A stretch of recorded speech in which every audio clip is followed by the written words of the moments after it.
Hi, good morning, good afternoon. I hope you guys are doing well. Today, a promised video, we're going to talk about fear and the brain, but also most importantly, how you can combat fear and build a healthier life for yourself through a few techniques that I'm going to share in this video, and also how music actually impacts your brain and the cortisol hormone in your body that is created in stress-inducing situations.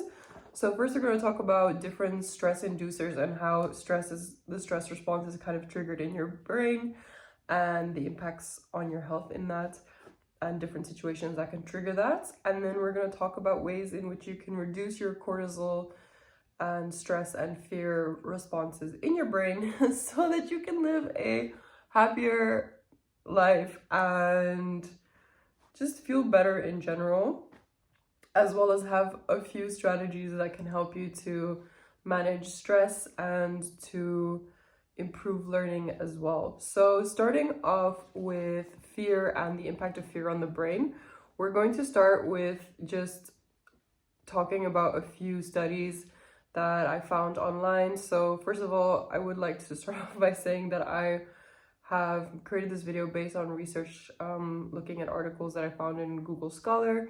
So these are university studies. I personally am not a professional psychologist, and I always recommend that you do seek professional help if that is something that you feel like you need. You know, if you're having challenges, for example, in your social life due to anxiety or fear, or even at work, concentrating, absorbing information, remembering information, do be discerning as to whether this is due to certain personal things that you're going through, and if it can maybe already be reduced by, for example, being more mindful with social media, because social media, especially like TikTok and like these kind of 3-second videos do really impact your brain on the long term. So that's also kind of why I prefer to have like less kind of flashy videos, but I'm always open to feedback to like how I can improve my videos so that they are funner to watch. But I'm aiming for brain health here, so if you can stick with me through this video, then yeah, you will learn a lot of useful information. So what ends up happening is, if I'm communicating this correctly, we have our HPA stress response system. So we have our hypothalamus, our pituitary, and our pituitary gland, and our adrenal gland. So what happens is the signals from our hypothalamus go to our pituitary gland, which then releases hormones which communicate to the adrenal gland to then release cortisol, which is what ends up circulating our body, and it can have an increased heart rate, and it pretty much tells your body physically that there is stress and it needs to be responded to. And so what happens is that you also have a increase in thinking. So for example, like you're looking for solutions, you're more alert in your state of being, and you're responding to the stress. That's kind of like the whole function of the system. But what can happen is that if this is continuously being activated due to fear inducing environments, or for example other social or financial stressors even, can lead to a continuous activation in this stress response system. So fear-inducing environments can activate that system, and in the long run it can lead to disease and illnesses. So it's better to keep your stress as minimal as possible, and I know that this is challenging in a lot of situations and a lot of work environments, and also just generally in life things happen. And they did a study wherein they looked at how children that were more, they did a study wherein they looked at kids and how they responded to stress, and what they found out is that kids that were more supported by parents actually had an improved response towards stress. And so what they did is they looked at different situations and they analyzed the brains of children through electric signals, and children that were then being provoked through images were being measured, and what they found is that children that had their parents next to them actually had a reduced stress response than kids that did not have that parental figure next to them. So what they ended up finding out is that parents actually do, by providing emotional support and by being there with children through stressful situations, can actually help kids to mature in a more healthy way, as opposed to, for example, when they analyzed situations such as, for example, orphanages where there was a lot of orphans and not enough parental care. Their brains actually had a really mature response towards stress. So what ended up happening is that their prefrontal cortex, which is kind of your ability to direct your thoughts, was more mature than kids, for example, who had depended on parents for stress responses, which shows that kids that, for example, that grow up in circumstances that are fear-inducing, or that lack parental guidance, actually end up maturing quicker than kids who have that support from our parents. And now the thing that was evident in the research is that this prematuring of the brain and the stress response system in kids who lacked the parental care actually ended up generally leading to more anxiety and fear in the future. So if you, for example,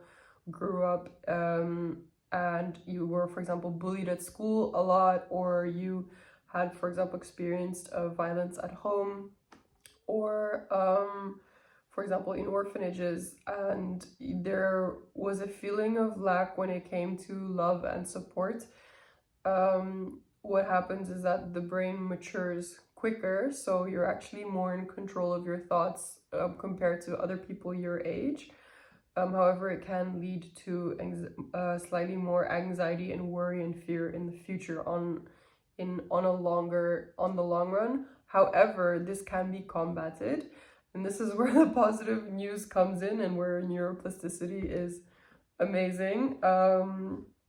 There's a lot of ways in which fear responses can be reduced in people in general, but also for people who have increased anxiety, who have increased fear responses over time due to, for example, circumstances, or environments or relationship challenges can also impact this.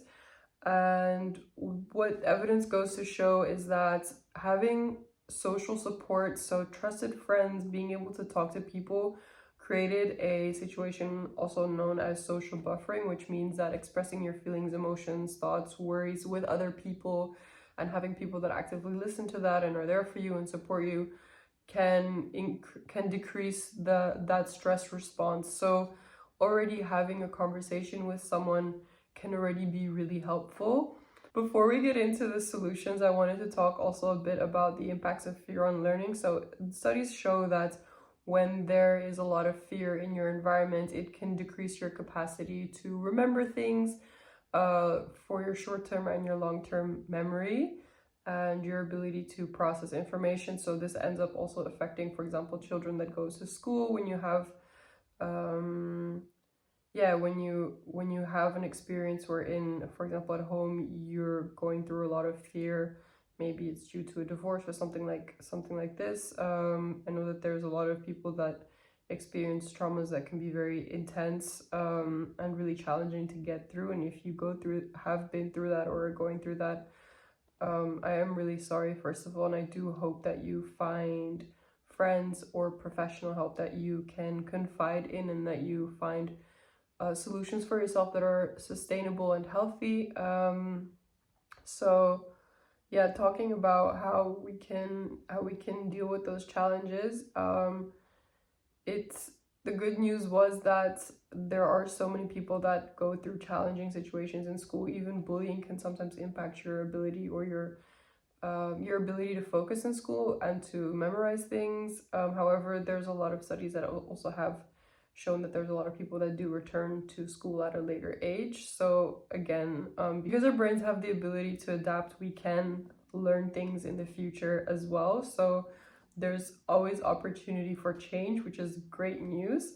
I did want to mention one more study that I had found that I thought was quite interesting, and it talked about fear in environments, for example, work and jobs.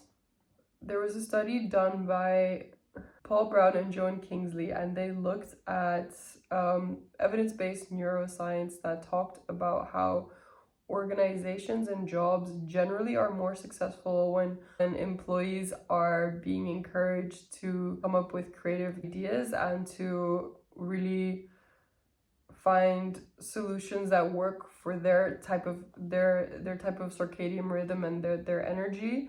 And they generally experience more innovation and more success all around due to this approach to creating a culture wherein people are being supported in their strengths. And that took them away from an environment wherein there was, for example, bullying or gossip or a lot of politics, or people kind of like hijacking or trying to compete for better positions. And what ended up happening is that because it created a fear-inducing environment, productivity levels actually generally went down. Whereas when people were being so productivity would actually go down, and it would actually lead to a lot of employees plotting for survival, so either looking for other jobs or just generally putting people in more of like a fear and a stress-based mindset. I do not have any employees, and I think that running an organization is a very difficult thing to do, and I can only imagine how challenging it must be to create a business in the first place, but also to have employees and to create an environment that is positive and that is stimulating, because you're managing so many things at the same time. So this is only my empathy speaking. I don't speak from experience here. But in the end, what the study was showing was that when companies were more focused on the possibilities and the solutions within their company and innovation, that they actually ended up being even more productive than when it was purely based on profit. So this study kind of looked at the neuroscience of fear in work cultures and how that could be combated by being more focused on innovation and individual strengths, and also allowing people to bring in their own ideas. So there's more of like a sense of ownership. That it actually ended up increasing the energy, increasing the motivation, and the cognitive performance at the workplace that was relevant to the study. So without further ado, these are the ways in which fear can impact our brain in different phases and spaces and environments in life.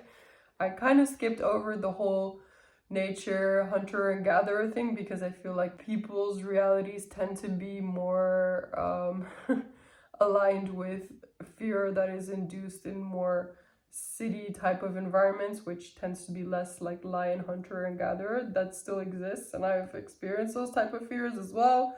But for now, I'm just going to focus on the more city and urban type of fear-based responses. Last but not least, looking at the solutions, luckily there's so many ways to decrease stress and to deal with it in a healthy way. So there was a lot of articles talking about how art, music, therapy, mindfulness, yoga, and even exercise, and also very important social structures. Having friends, talking to friends about things is a really healthy way to reduce your cortisol production, your stress, and any like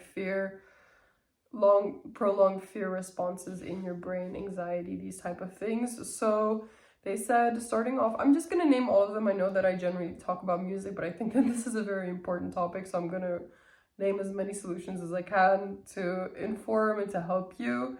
as much as possible. So they talked about improved sleep, so at least 7 to 9 hours of sleep. They talked about nutrition. Now, this is something that I experienced in my personal life. So reducing caffeine, reducing alcohol, reducing sugar. I've actually completely cut alcohol out of my diet, and I'm in the process of completely cutting most sugar. So I'll have like natural sugars from fruit, but I'm staying away from a lot of artificial sugars and stuff, and it really helps me with my sleep and just generally having less energy crashes throughout the day. So my energy, I would say, is quite regular throughout the day because I stay away from a lot of artificial foods, and I replace it with more like nutritious and dense foods. So that's been great. They also say that magnesium magnesium rich foods can really help. Omega-3 as well. Then they talked about other methods. So for example, journaling and exposure therapy. So this is something that needs to be done in a controlled environment. And they also talked about how you can improve your reduce your feelings of stress by talking, and also by limiting your screen time and doing less overstimulating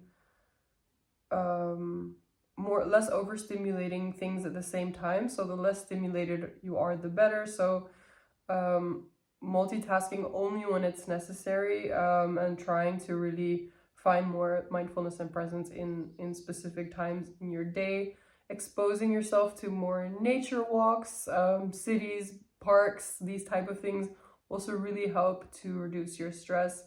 You don't have to go to yoga or therapy, or you don't have to do yoga or meditation if you don't want to, but it's more about finding a physical activity that brings you peace and that you enjoy doing. So when it comes to exercise, they've actually found that it's more about doing an activity that you enjoy. They've actually found that up to 45 minutes of doing, for example, like art, so it could be dancing, it could be pottery, it could be drawing, it could be writing, whatever it is, it activates your parasympathetic nervous system, and it takes you out of your fear, flight, and fight response, which ends up creating more feelings of calm. It's improving your brain on a chemical level. Listening to music, creating music can be super, super helpful. It increases your dopamine, your serotonin, especially when you do it with other people as well. Study did go to show that, for example, when you are actively participating in creating something, that it's even more effective as opposed to when you're listening. So listening can already help, or observing art or enjoying it in that way, but when you get down to write something yourself or do something yourself in your own way, it doesn't matter like how it ends up looking, but it's more about the process of, for example, making something or singing or dancing or making a pot, or I don't know, writing, whatever it is that you like doing, playing drums, is actually more helpful, more effective than if you listen. Then they also talked about how, for example, music, so they were talking specifically more about 60 beats per minute, and how, for example, lower frequencies, so anything below the 40 hertz, can really help to actually bring your brain into a more relaxed state. And they also talked about how it impacts your amygdala, so it actually reduces your response and creates more pleasurable feelings, and decreases your brain's anxiety. How cool is that? Last but not least, they talked about how exercises help you to release your stress hormones. So for example, what happens is that your muscles are using the adrenaline from your stress response, and they're actually converting that into energy.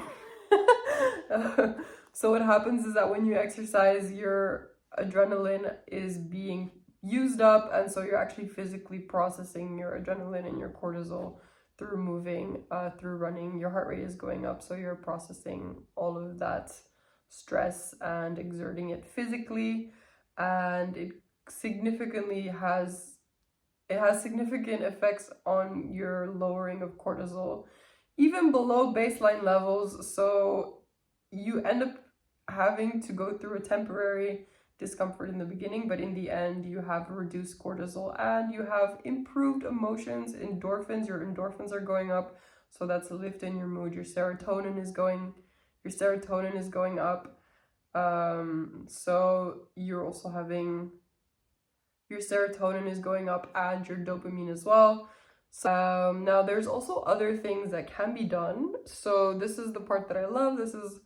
It's good to become aware and to learn, and I really love learning, but I also really love thinking about solutions, because there are solutions that are healthy and that are better for you than, for example, more unhealthier choices. So what I mean specifically is, if we look at how to decrease fear, we can think of a lot of therapies and even exercise and practicing mindfulness or music or the arts or just any general activity that you enjoy doing. All in all, the best way for you to reduce stress, to reduce the impact that fear has on your brain, to reduce illness, is by doing something you love, exercising consistently, even taking 45 minutes out of your day to do an activity that you enjoy. Maybe before bed you could write something, or you could sing a little, maybe you could exercise, go for a run out in nature, talk to a friend outside running in nature, and then end it with a journaling session or drawing for 45 minutes. I don't know. It's up to you to answer the questions as to which sports or which artistic activities you enjoy the most. And last but not least, talking to people if you feel like you need professional help, because I know from experience how challenging it can be when you have anxiety attacks. I needed help with it. I looked for help, professional help with it. So there's no shame in asking for professional help if that's something that you have access to. Sometimes that takes longer. I know that in some countries, healthcare is not accessible for people, unfortunately. This is where a lot of self-help things can come in. I'm just giving this information away for free. You can find this online. Once again, I'm not a professional expert, but I do really believe in the strengths and in the benefits of exercise and creative expression and talking to people. I tend to lean more towards exercise and creative expression than talking to people, but that's something that I'm actively working on improving. So yeah, there's ways in which we can reduce the impacts of stress and fear on our brains. Obviously, sometimes it comes from an actual problem that needs to be addressed. So I've actually always been trying to find the balance in between those things. That's something that I sometimes struggle with, to be very honest. But do make sure that the challenges that are causing that are being addressed as best as possible. And when that is something that temporarily is not an option, then it's really great to find other healthy ways to release that stress so that you can stay as balanced as possible in those challenging times. And make sure that your body doesn't get overwhelmed with cortisol, because in the long run it will really hurt your health and your immune system. And we can do our best to prevent that by exercising regularly and enjoying creative expression and talking to people and being out in nature and taking care of our bodies and eating healthy. And yeah, that already reduces our risks and our chances. And when things get more stressful, then we'll have a good system in place that can reduce the blows on how we would feel otherwise. And yeah, I prefer personally to focus on long-term solutions as opposed to like short-term things. So that's why I always emphasize trying to stay as healthy as possible, and really committing to exercise and creative expression and talking to people. Great. I feel like I've made my points clear. Thank you guys so much for watching. I really would love to hear how this video has inspired you, or maybe has opened up your mind to new things that you maybe didn't know. And if you feel like there's more that I should be sharing, things that you know that I didn't mention, then please do let me know. I would love to learn as I go, and maybe I'll make a video about it depending on how well I would be able to process and share the information, that it is understandable, because I don't have a official university background in psychology, but I have been researching psychology for a long time and reading books about it because I just find it really fascinating, and I love learning about the brain and about just more healthy ways of approaching general well-being and quality of life, or your experience or your feeling of quality of life, by accessible things. And I think accessibility here is the key thing. Like if we can find a pen and some paper and just write down what we're going through, and it can actually improve how we're feeling or our ability to deal with something in the moment and in the long run, then that's already such a great thing to do. Why would you not, do it then, if that's an option? Or even dancing, turning on some music when you're feeling low. These are all very low barrier things that anyone can do, and it leaves you feeling great and more relaxed after, and in a better mood. And who doesn't want to be in a good mood, right? So yeah, thank you guys so much. I hope you have a lovely day. Thank you guys so much. I hope you have a lovely day. And let me know if you liked this video by liking it or leaving a comment, and do subscribe to this channel if you want to see more videos about music in the mind, as well as some creative challenges for singing, songwriting, and I do post dance things more on Instagram because I teach workshops occasionally. And I hope you have a lovely day, and see you in the next one. Bye. Thank you.